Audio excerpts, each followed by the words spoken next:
बिस्मिल्लाहिर्रहमानिर्रहीम। मेरे अज़ीज़ तलबा व तालिबात, अस्सलाम वालेकुम। मैं उम्मीद करता हूँ कि आप सभी खैरियत से होंगे। मैं डॉक्टर मिराजुद्दीन ख़ान आपके सामने एक नए मौजू के साथ हाज़िर हुआ हूँ। मैं आगा हश्र और उनके ड्रामा सिल्वर किंग के बारे में गुफ्तगू करूँगा।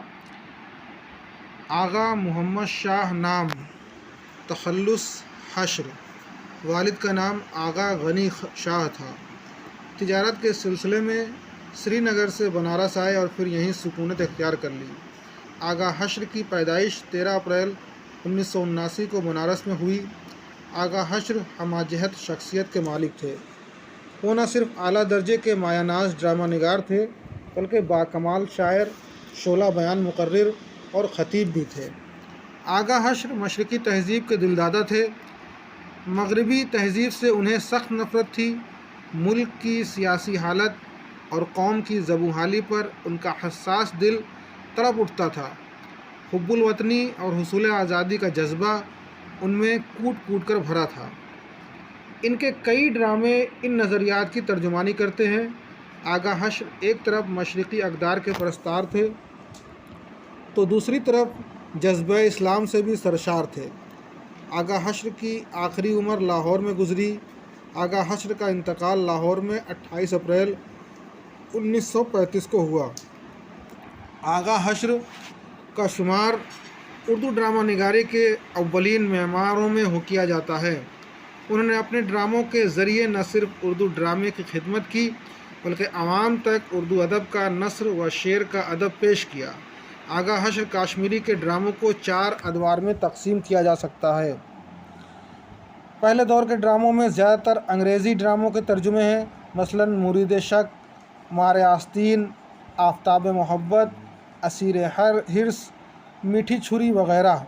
इस दौर की तख्लीक़ात में इन ड्रामों में आगा हश्र की बज़ला संजी, फ़क़रेबाज़ी उरूज पर हैं। दूसरे दौर के ड्रामों में मुकफ़्फ़ा व मुसज्जा मुकालफ़ में लिखे और भर्ती के अशार ड्रामों में शामिल किया। उस ज़माने के ड्रामों में आधा ड्रामा नज़्म में होता था और आधा नस्र में। तीसरे दौर के ड्रामों से साफ तौर पर आया है कि आगा हश्र ने शऊरी तौर पर यह कोशिश की कि ड्रामा निगारी की नहज को तब्दील करते हुए आवाम का ज़ौक़ भी तब्दील किया जाए। आगा हश्र को उर्दू, हिंदी और फ़ारसी तीनों ज़बानों पर उबूर हासिल था।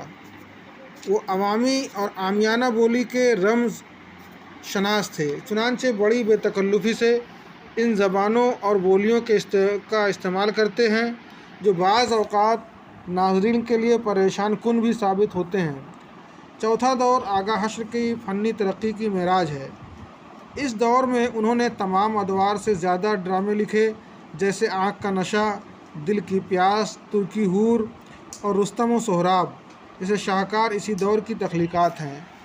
इस दौर के ड्रामों के प्लाट तख़य्युल के बजाय हकीकी ज़िंदगी से लिए गए हैं। उन्होंने अपने उस्लूब में सादगी और पुरकारी को जगह दी और अपने ड्रामों के ज़रिए शऊरी तौर पर आवाम की ज़हनी तरबियत का एहतमाम किया। हश्र नब्ज़ शनास थे। वो ज़माने के साथ ख़ुद को बदलते रहे। ख़ुद लिखा है कि मैं ज़माने की नब्ज़ पहचानता हूँ और आवाम के मिजाज के मुताबिक ड्रामा लिखता हूँ। अगर अपनी पसंद के मुताबिक ड्रामा लिखता तो भूखों मरता। आगा हश्र के ड्रामों की तादाद 33 है। आफ्ताब मोहब्बत, खूबसूरत बला, तुर्की हूर और आँख का नशा, मारे आस्तीन हैं। और उन माखूज़ ड्रामों में मुरीद शक, शहीद नाज, सैद हवस, सिल्वर किंग, यहूदी की लड़की वग़ैरह। सिल्वर किंग का खुलासा। आगा हश्र ने सिल्वर किंग को 3 अदवार में तकसीम किया है। पहले बाब में 5 सीन, दूसरे में 4 सीन, तीसरे बाब में 4 सीन हैं। ड्रामे की कहानी अफज़ल, मुनीर और असद के 3 ऐसे दोस्तों के गिर्द घूमती है जो नेक परवीन नामी लड़की के आशिक हैं।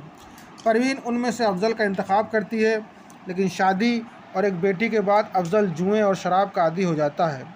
एक रोज़ जब वो मुनीर को परवीन से बातें करते हुए देखता है तो उसे परवीन और मुनीर के बारे में शक पैदा होता है। मुनीर की हद तक बात दुरुस्त भी होती है, लेकिन परवीन इंतहाई वफ़ाशार है। मुनीर को घर से निकालने के लिए अफज़ल इस पर पिस्तौल तान लेता है और कुछ देर बाद खुद भी उसके पीछे निकल पड़ता है। मुनीर जब अपने घर पहुंचता है तो वहां अपने पुलिस अफसर दोस्त को 2 साथियों के साथ मौजूद पाता है। असद और मुनीर के दरमियान परवीन के मामले में तल्ख कलामी होती है और इसी दौरान गैर इरादी तौर पर गोली चलने से मुनीर की मौत वाक़ हो जाती है। असद और उसके साथी हादसाती कत्ल से निपटने का सोच ही रहे होते हैं कि उन्हें अफजल मुनीर के घर की तरफ आता दिखाई देता है। असद अफजल को मुनीर के कत्ल में मुलविस करने का ऐसा मंसूबा बनाता है कि खुद अफजल को भी इस बात का यकीन आ जाता है कि मुनीर को उसी ने कत्ल किया है। इसी बिना पर वो अपनी बीवी और बच्ची को वफादार मुलाजिम तहसीन पर छोड़कर जनूबी अफ्रीका फ़रार हो जाता है।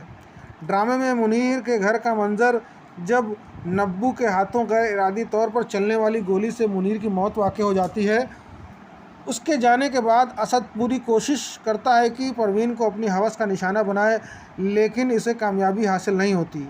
यहाँ तक कि 3 साल गुजर जाते हैं और अफजल करोड़ों रुपए कमाकर लौट आता है, लेकिन गिरफ्तारी के खौफ से एक भिखारी के रूप में रहता है।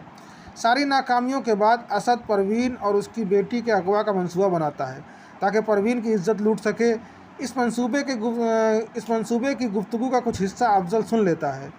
जब असद की नज़र अफजल पर पड़ती है तो अफजल गूंगा बहरा बन जाता है और उसे इस मकाम पर मुलाजिम बनाकर ले जाता है जहां वो परवीन को ले जाने वाला होता है। परवीन के अगवा के बाद असद का दोस्त नब्बू इससे नाराज़ हो जाता है। जब अफजल को इसकी नाराज़गी का इल्म होता है तो वो उस पर अपनी असलियत ज़ाहिर कर देता है और नब्बू भी उसे मुनीर के कत्ल की हकीकत बता देता है। इस तरह असद और नब्बू कत्ल में गिरफ़्तार होते हैं और अफजल एक नई हैसियत से अपनी बीवी बच्ची के साथ लौट आता है। सिल्वर किंग के किरदारों की फहरिस्त: अफजल एक शरीफ नौजवान और परवीन का शौहर है। तहसीन अफजल का वफादार मुलाजिम है। असद पुलिस का बेईमान अफसर है। मुनीर अफजल का दोस्त है। नब्बू एक नाकारा वकील। परवीन एक शरीफ पाकबाज औरत अफजल की बीवी। बानो अफजल की बेटी। जुल्फन मिर्ज़ा चोंगा की बीवी। सिल्वर किंग का तनकीदी जायज़ा। आगा हश्र काश्मीरी ने पहली बार ड्रामे को फ़न के तौर पर बरता और मुल्क के समाजी और मुआशरती मसाइल को अपने ड्रामों के ज़रिए नाज़रीन के सामने पेश किया। इसी वजह से आगा हश्र को उर्दू ड्रामा निगारी का शेक्सपियर भी कहा जाता है। एक गैर मुल्की खातून की मदद से शेक्सपियर के ड्रामों का तर्जुमा करना शुरू किया और कंपनी के लिए पहला ड्रामा मुरीद शक लिखा, जो शेक्सपियर के ड्रामे से माखूज़ था। पहला ड्रामा बहुत ज़्यादा मकबूल हुआ और वो अचानक शोहरत की बुलंदियों पर पहुंच गए। आगा हश्र ने तो कुल 33 ड्रामे लिखे, लेकिन सिल्वर किंग से ही शोहरत दवाम हासिल हो गई थी। आगा हश्र ने सिल्वर किंग नामी ड्रामा राघवेंद्र राव के साथ मिलकर अपनी company the great Alfred company of Hyderabad के लिए लिखा था। सिल्वर किंग के वाक़यात और प्लाट मगरबी ड्रामा निगार हेनरी हरमन और आर्थर जोन्स के ड्रामे द सिल्वर किंग से लिए गए थे। हालांकि इस ड्रामे के मुख्तलिफ नाम भी थे, मसलन नेक किंग, नेक, परवीन, पाक दामन, अछूता दामन, नाकिबत अंदेश, दो चोर, शहीद नाज, जुर्म वफा। सिल्वर किंग का प्लाट अमेरिका और लंदन में काफ़ी मशहूर हुआ था। सिल्वर किंग में रोज़मर्रा के हालात को बेहतर तरीके से दिखाया गया है। आगा हश्र ने इस ड्रामे को हिंदुस्तानी रंग और रूप देकर ऐसा बना दिया जैसे ये हिंदुस्तान में ही लिखा गया हो। ड्रामे का प्लाट एक सबक आमोज़ कहानी से मिलता जुलता है। प्लाट में मुख्तलिफ वाक़यात, मसलन अफजल का घर छोड़ना, होटल में शराब पीना, परवीन का आकर देखना, परवीन का मुनीर से बातें करना और अफजल का देख लेना, इन वाक़यात को इतने अच्छे अंदाज से सजाया गया है कि कहीं भी वाक़यात में झोल नहीं लगता। जैसे जैसे वाक़यात एक के बाद एक रौनुमा होते हैं तो वाक़यात का इर्तिका होता रहता है और कहानी नुक्ता उरूज पर पहुंच जाती है। सिल्वर किंग में तहदार प्लाट का इस्तेमाल हुआ है और कामयाब ड्रामा वही है जो शुरू से ही दिलचस्प हो और नाजरीन को बांध कर रखने में कामयाब हो। इस ड्रामे में वो सारी खूबियाँ मौजूद हैं। सिल्वर किंग में चंद खामियाँ भी हैं, लेकिन ये खामियाँ इस वक्त नज़र आती हैं जब बहुत गहरी निगाह से मुताला किया जाए। पहली तो ये कि अफजल के सफ़र के बारे में कोई नहीं जानता था। फिर हादसे के वक्त ये कैसे पता चला कि अफजल इसी ट्रेन से सफ़र कर रहा था। अफजल को भी ना जाने कैसे पता चला कि इस ट्रेन को बदल लेना चाहिए वरना हादसा हो जाएगा। वाह रे ऊपर वाला, खुदा ने भी अफजल पर जैसे अपनी बरकत के ख़जाने लुटा दिए। अफजल ने सारी दौलत जायज़ तरीके से कमाई थी। ड्रामे मिर्ज़ा चोंगा का किरदार कुछ अजीब सा लगता है। जिसको चंदा ज़रूरत नहीं थी, लेकिन ड्रामा निगार को कहानी आगे बढ़ाने की खातिर ऐसे किरदारों की ज़रूरत पड़ती है। सिल्वर किंग में अफजल का किरदार बहुत ही मुतासिरकुन है। मर्दाना किरदारों में अफजल, मिर्ज़ा और तहसीन का किरदार काफ़ी अच्छा है, लेकिन जनाना किरदारों में उन्होंने परवीन का मर्तबा ज़्यादा बुलंद कर दिया है। फाका कशी के बाद भी वो वफादार बीवी उफ तक नहीं करती और साबित कदम रहती है। आगा हश्र के किरदारों की एक ख़ास बात यह है कि वो वक्त और हालात के साथ बदलते नहीं, बल्कि हमेशा साबित कदम रहते हैं। परवीन का किरदार फरमाबरदार बीवी का है, जो अपने घर को बचाने की हर मुमकिन कोशिश करती है। तहसीन की वफादारी जहन पर अनमिट नक्श छोड़ जाती है। असद का किरदार मनफी किरदार है, जो बुरी हरकतें करता है। परवीन को अपनाने के लिए हर जायज़ व नाजायज़ काम करता है, लेकिन पुरानी रवायत दुरुस्त होती है और बुराई को शिकस्त हो जाती है। आगा हश्र के किरदार इसी समाज के जीते जागते लोग हैं, जो रोज़मर्रा की ज़िंदगी की ज़बान इस्तेमाल करते हैं। एक ख़ास बात यह भी है कि किरदारों ने अशार में बड़े पते की बात कह दी है। अफजल शराब पीकर बातें करता है तो ऐसा लगता है जैसे कोई फ़लसफ़ी दुनिया की सच्चाई बता रहा है। एक जानिब आगा हश्र शराब की कितनी बुराई करते हैं और ये भी बताने की कोशिश करते हैं कि परवीन के अशार जहन पर नक्श रह जाते हैं। परवीन जब ये कहती है कि औरत की दौलत उसकी नेकियां हैं और औरत का गहना उसका शौहर है, औरत का लिबास उसकी असमत है, आगा हश्र ने कहीं कहीं तुकबंदी का इस्तेमाल भी किया है, इससे ड्रामे की खूबसूरती पर असर पड़ा है, लेकिन फिर भी इसके मुकालमे ड्रामे की सारी खूबियाँ लिए हुए हैं। सिल्वर किंग में नुक्ता उरूज काफ़ी अच्छा है, क्योंकि निस्फ के बाद ड्रामा ऐसा लगता है कि ना जाने अब क्या होगा। लोग जल्द से जल्द जानना चाहते हैं कि अब क्या मुआवजा होगा।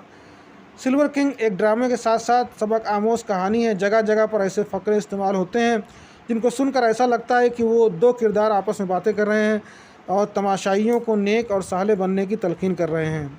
बहुत बहुत शुक्रिया।